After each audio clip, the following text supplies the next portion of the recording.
ஏய் நான் ஒரு பெண்டு மட்டும் போட்டுக்கிறேன்யா. ஐ லைக் டு புட் அதுக்கு இது. ஏய் பாத்தியா? ஓ ஷிட் ப்ரோ, ஆல்மோஸ்ட்னா அந்த பொம்பளை விழுந்துருப்பா. சாரி, அவங்க வந்து விழுந்திருப்பாங்க கைஸ். அவங்க ஸ்லிப் ஆனதில் எனக்கு அப்படியே வயரெலாம் கலந்துருச்சு. ஆனால்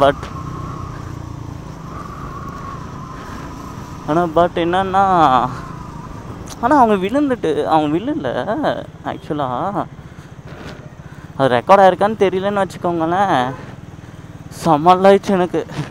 சரி, அந்த பெண்டு போயிடுச்சு. அதுக்கு என்ன பண்ணுறது குமார், இது மாதிரி தான் வாழ்க்கையும்.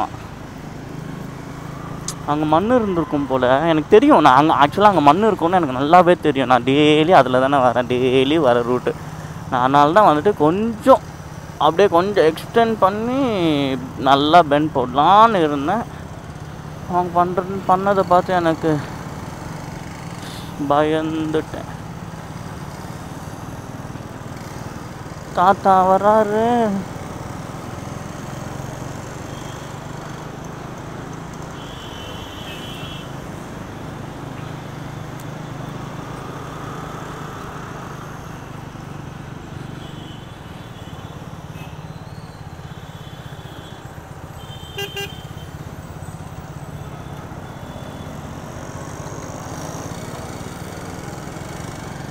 ஆக்சுவலாக நான் அப்படியே அவங்கள பார்த்துட்டே கொஞ்சம் தூரம் வந்துட்டேன்னா, இல்லைனா கூட போயிட்டு ஹெல்ப் பண்ணியிருப்பேன். எனக்கு சீரியஸாகவே நானே பயந்துட்டேன்.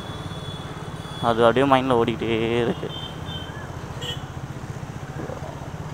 அவங்க அங்கே போய் ஆக்சிலேட்டர் கொடுத்தனால தான் ஷி மிஸ் த கண்ட்ரோல்னு நினைக்கிறேன். எஸ், மேபி இருக்கலாம், யாரு கண்டா.